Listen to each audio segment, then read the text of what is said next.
Et ouais, c'est bientôt la rentrée. Et qui dit rentrée dit socle. Mais attention, pas n'importe quel socle. Car pour prolonger un petit peu l'esprit des vacances, je vous emmène dans une contrée lointaine. Très, très lointaine.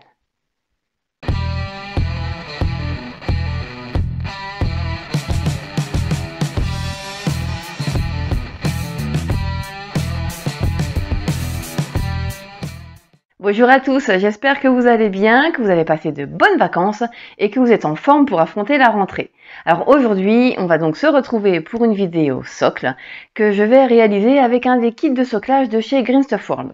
Alors comme je vous disais, on va partir vraiment très loin dans l'espace et les étoiles pour la réalisation de ce socle.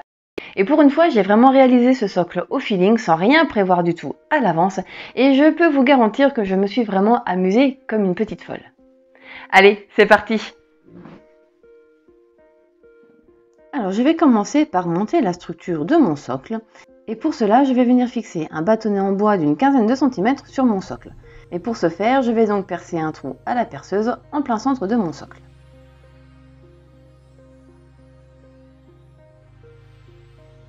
Et sur cette petite structure, je vais venir fixer à la superglue dans un premier temps des morceaux d'aluminium.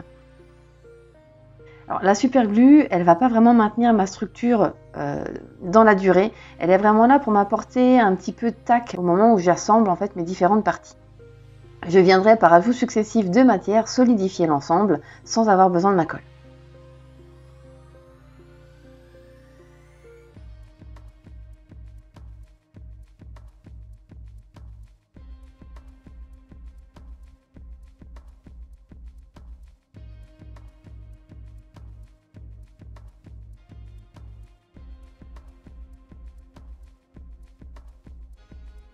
Donc je poursuis mon montage en rajoutant un petit peu de volume par-ci, par-là, en venant vraiment créer des formes un peu sinueuses, bizarroïdes.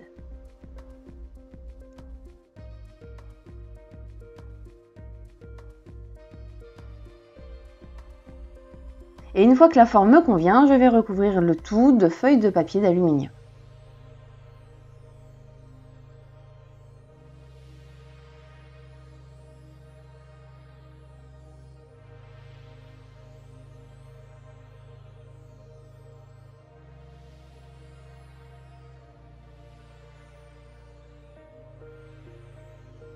Alors je poursuis mon montage, j'ajoute du volume un petit peu partout, histoire d'accentuer la forme torturée de ma structure. Alors l'idée de base, parce que vous verrez qu'au fur et à mesure de la création, ça va pas forcément être très évident, c'était vraiment de créer une roche flottante dans le ciel. Donc là, la forme de ma structure me convient, donc je viens sceller l'ensemble sous une feuille de papier aluminium.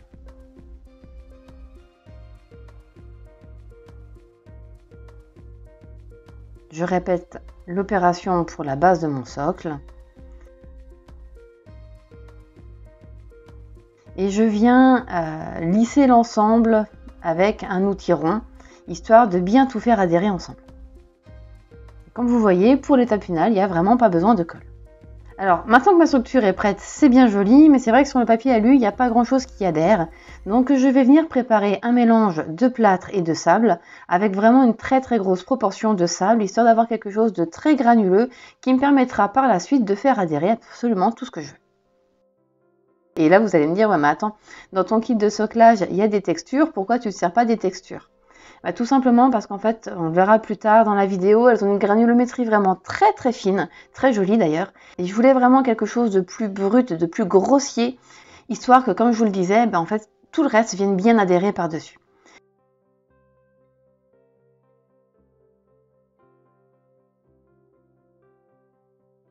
Et voilà le résultat après séchage complet.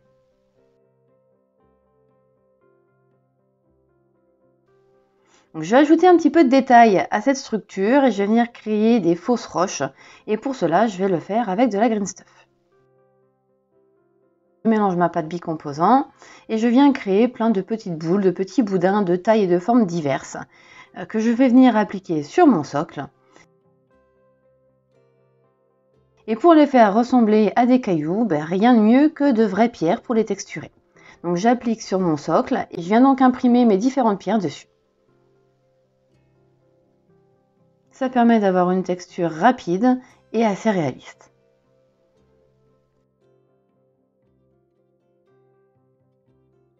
Pour venir abîmer un petit peu mes pierres, je vais venir appliquer par-dessus une petite bille de papier aluminium. Ça va venir leur donner des aspérités et une texture un peu différente. Donc ma structure est prête, je vais maintenant pouvoir venir fleurir ce petit jardin flottant dans les airs. Et pour cela, je vais me servir des plantes qui sont fournies dans le kit. Alors ils sont en résine et plutôt que de venir les fixer à la super glue, je vais venir les fixer encore une fois avec de la green stuff et que je vais venir évidemment texturer pour fondre l'ensemble dans mon socle. J'aime vraiment beaucoup les plantes, elles ont quelque chose de très surnaturel, de très dérangeant. C'est un côté qui me plaît vraiment beaucoup. Une fois que tout sera bien fixé, je vais venir ajouter un petit peu de détail à mes roches en venant créer différentes fissures, en venant accentuer certaines aspérités pour obtenir quelque chose d'un peu plus naturel.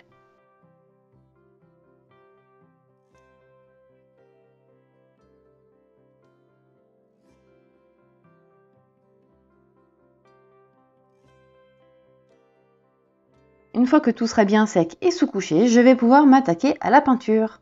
Et je vais commencer par peindre mon sol, ma roche on va dire, dans un violet assez profond que je vais venir rehausser avec des petites pointes de rose.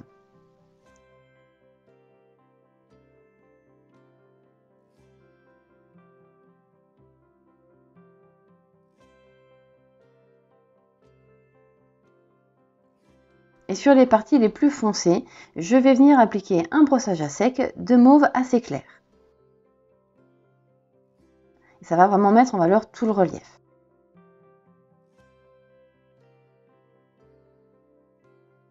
Et je vais enfin appliquer la fameuse texture qui est fournie dans le kit. Alors moi j'ai choisi la violette. Elle est vraiment très belle et vous voyez elle est vraiment très fine, très fluide, beaucoup plus que le mélange que j'ai fait moi-même. Ça va me permettre d'avoir une deuxième texture différente sur mon socle. Et je vais donc l'appliquer essentiellement dans les taches de rose que je viens de faire à l'étape précédente. Vous voyez, ça a un aspect un petit peu mousseux, vraiment très sympa. J'aime vraiment beaucoup cette texture. Et en plus, elle a une super couleur.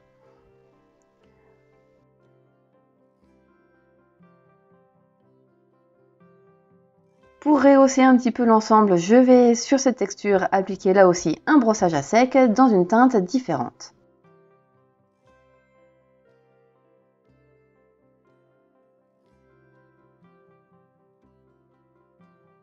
Et pour apporter un petit peu de lumière, je vais apporter également un brossage à sec de jaune très clair.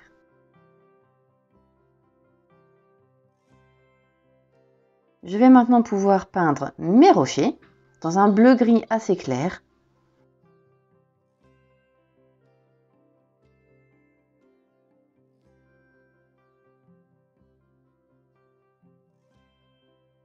Dans lequel je vais venir apporter des taches de noir et d'un bleu un peu plus soutenu. Je les applique en frais dans frais pour que mes teintes se mélangent entre elles de manière très naturelle. Et pour donner un aspect un peu fondu, je vais appliquer par-dessus un brossage à sec. Alors, il n'est vraiment pas là pour révéler les arêtes, mais comme je vous le disais, vraiment pour fondre les couleurs entre elles. Pour révéler les arêtes, je vais me servir d'une teinte un peu plus claire, qui va vraiment donner beaucoup de contraste à mes pierres.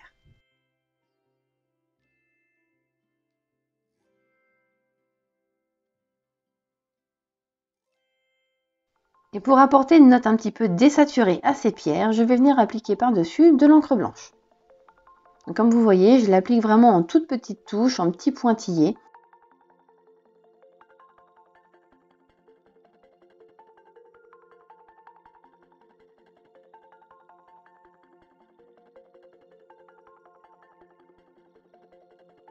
Et une fois que mes roches seront peintes, je vais pouvoir passer à la peinture de mes plantes et je vais commencer par les grandes, celles qui ressemblent un petit peu à des vers. Et d'ailleurs, au final, je vous dis que ce sont des plantes, mais j'en suis même pas tout à fait sûre moi-même.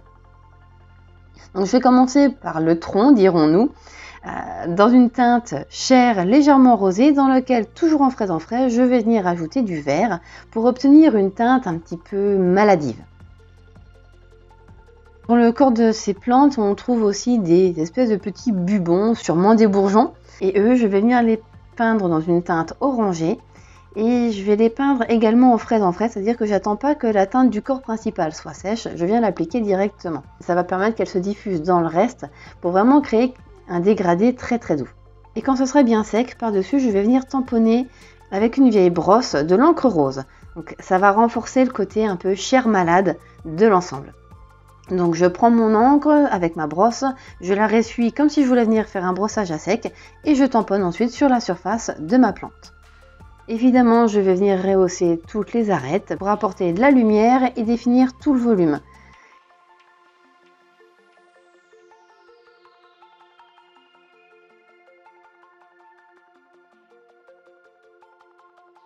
La tête de ma plante, je vais la peindre dans un rose très flashy.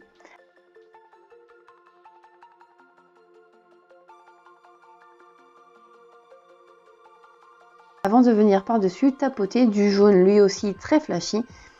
Et là, je viens vraiment le tapoter sur le dessus de mes fleurs pour obtenir un effet très poussiéreux, comme s'il y avait des millions et des millions de spores qui étaient prêtes à s'envoler dans les airs. Et je vais juste venir apporter quelques petites lignes de rose dans mon jaune pour obtenir un peu, vous savez, les fameuses veines qu'on voit sur certaines plantes.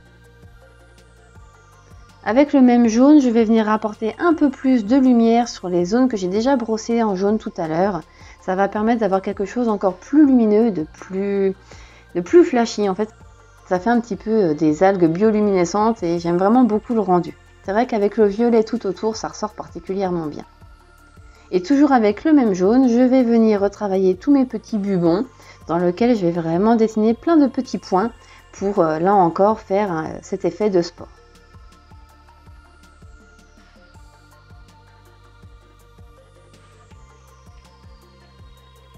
Je vais m'attaquer maintenant aux autres fleurs. J'en ai certaines avec des feuilles que je vais venir en frais peindre en vert et en jaune. Toujours dans des couleurs très flashy qui ressortent bien. Personnellement, quand je pense à Monde Alien, c'est vrai que j'ai tendance à imaginer tout en fluo. J'ai vraiment voulu que ça ressorte sur ce socle. Maintenant que mes feuilles sont peintes, je m'attaque au cœur de ma fleur. Donc avec, encore une fois, en frais, un mélange de vert et de rose. Et je viens lisser ma transition avec une petite pointe de jaune.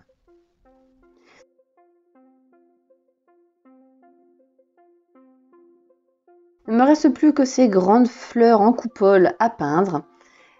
Je vais reprendre donc mon jaune très flashy, dans lequel je vais venir apposer des gouttes d'orange que je laisse diffuser toute seule dans mon jaune.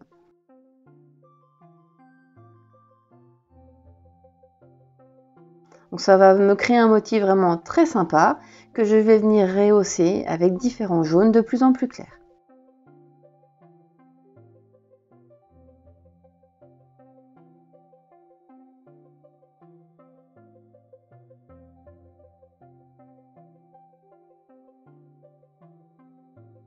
Pour finir, une petite pointe de blanc sur les arêtes les plus saillantes.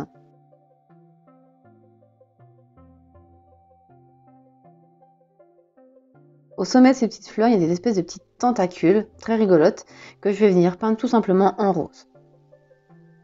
Là encore, évidemment, un rose assez flashy.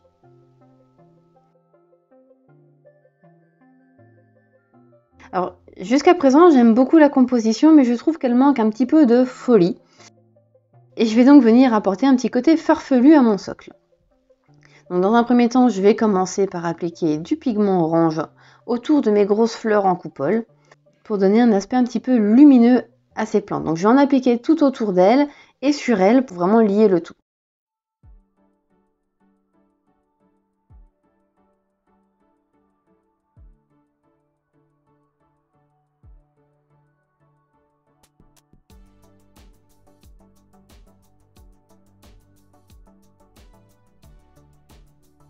Et pour apporter davantage de folie à l'ensemble, je vais venir appliquer différents éléments de décor.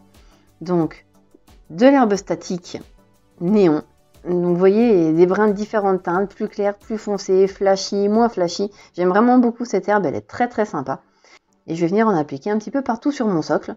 Alors, comme d'habitude, à la colle blanche. D'ailleurs, je vais tout coller mes éléments à la colle blanche. Ça a l'avantage de sécher assez rapidement, mais pas trop, donc on peut retoucher un petit peu le décor qu'on vient de coller, et c'est transparent en séchant, donc si on déborde, c'est pas très grave. Après avoir appliqué mon herbe vert fluo, je vais venir appliquer des petites touffes de mousse rose.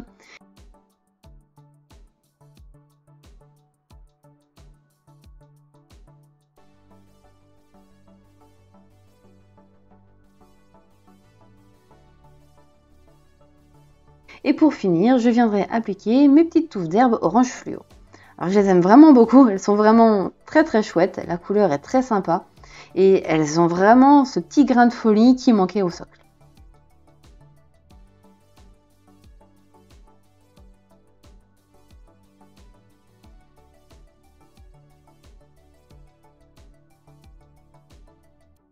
Alors je vous disais au tout début de la vidéo que l'idée de base c'était de faire une roche flottante dans le ciel, un peu façon Avatar. Et donc pour simuler le fait que mon socle flotte dans l'air, je vais venir rajouter des petites touches de coton sur toute la base pour venir créer mon aspect nuageux.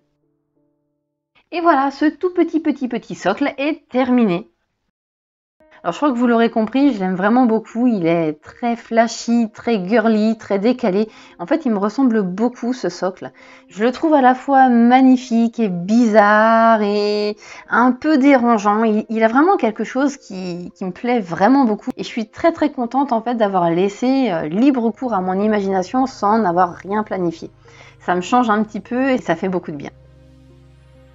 Évidemment, je vais profiter de la vidéo pour remercier toutes celles et ceux qui nous soutiennent sur Tipeee. Un grand merci à vous, un grand merci à tous. J'espère que cette vidéo vous a plu, que ça vous aura donné des idées, que mon petit grain de folie vous aura contaminé à l'image des spores présentes sur le socle. Et je vous dis à la semaine prochaine.